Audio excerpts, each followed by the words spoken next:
Hi, I'm Chris Long, Dean of the College of Arts and Letters at Michigan State University and Dean of the Honors College. My career has been punctuated by three moments of inflection. I think of them like an ellipsis, stretching between what was and what could yet be. So let me mention them here briefly in chronological order. In 2004, I landed my dream job at Penn State. But before I even arrived on campus, I began receiving calls from colleagues suggesting that I consider not coming.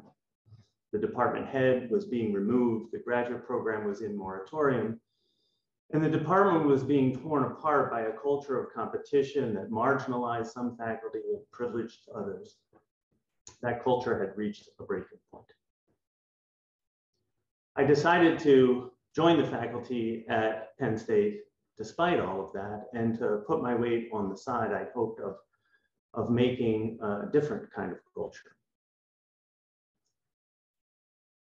But before too long, as many of you will undoubtedly have heard, in November of 2011, we learned of the 52 counts of child molestation by Jerry Sandusky, a coach at the MSU, at the Penn State football program.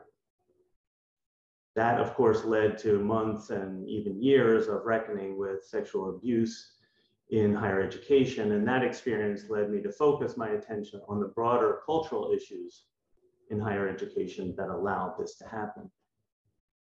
In 2015, I joined the Michigan State University as the Dean of the College of Arts and Letters. And I was intent on bringing that commitment to culture change into this role as dean. But in January of 2018, over 150 women testified at the sentencing of Larry Nassar to the sexual abuse that they had experienced on and around the Michigan State University campus. That led to the resignation of the MSU president, and again, to a moment of reckoning about sexual abuse in higher education, and for me, about how to lead in a context of profound institutional failure. These three stories speak to a broader dysfunctional and toxic culture in higher education. It is not limited to athletic programs as it is sometimes portrayed. It saturates into the deepest reaches of higher education, into our departments, our decisions, and our most significant professional relationships. It is born of a failure to live up to the values about which we say we care most deeply. Recognizing this and searching for concrete, actionable ways to redress it has been at the heart of my own work as Dean of the College of Arts and Letters here at Michigan State, and now as Dean of the Honors College. It is also at the heart of the research done by the Humetrics Initiative, which I'm a co-PI on. And we heard about this toxic culture and the challenges that we're faced with in higher education when our values are out of joint with our practices, when we interviewed over 120 stakeholders across all the Big Ten Academic Alliance institutions over the last year and a half. We say we value interdisciplinary enterprises, yet scholars doing interdisciplinary work too often expend extra energy to justify the legitimacy of their approach to departments that police their disciplines. We say we want faculty scholarship to enrich public life, yet our structures of promotion and tenure too often relegate community-engaged participatory research to the undervalued category of service. We say we are an inclusive community that values diversity, yet our minoritized faculty are too often exhausted by efforts to create space in the system for the holistic, community-oriented approaches at the heart of their scholarship. Every day I return to that saying by James Baldwin, I can't believe what you say because I see what you do. Higher education stands at a crossroads. Traditional practices of scholarly evaluation remain entangled in an impoverished individualism and a toxic culture of competition that fail to recognize the vital ways scholarship is enhanced and advanced by rich ecosystems of collaborations, from editors and librarians to community partners and mentors.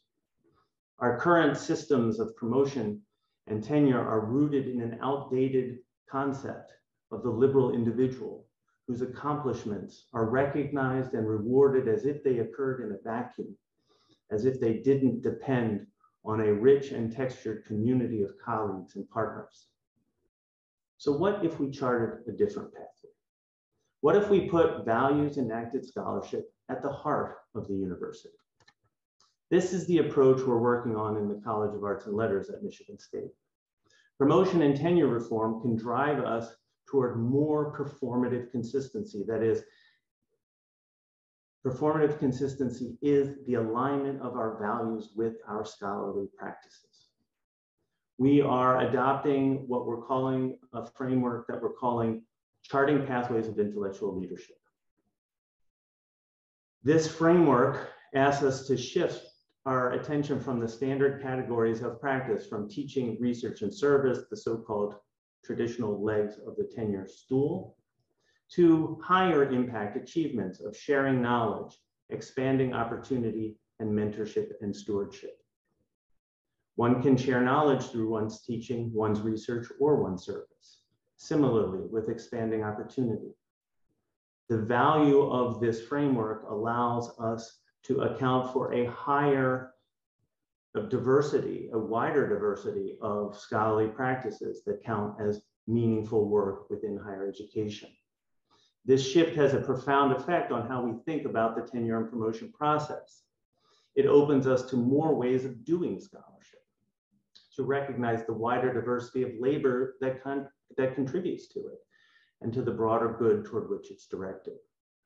A key component of the Charting Pathways of Intellectual Leadership framework are habits of mentoring that function across the institution, and particularly they're enacted in the annual review process. We ask our faculty to imagine horizon goals of leadership. What will their career have looked like when they retire? What contributions will they have made in their field of study?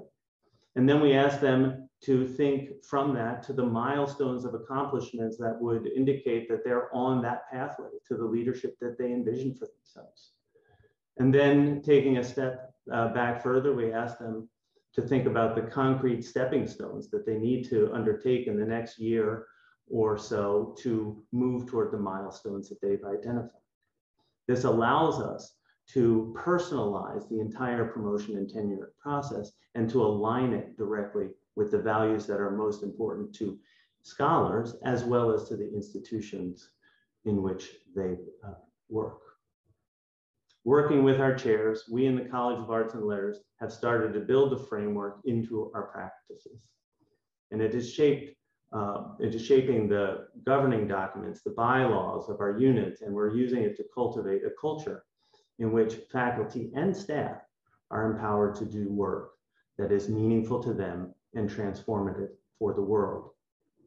We hope that over time, this intentional process of aligning values with scholarly practice will have a transformative impact, not only on higher education, but for everyone who work in the sphere of education more broadly. Thank you.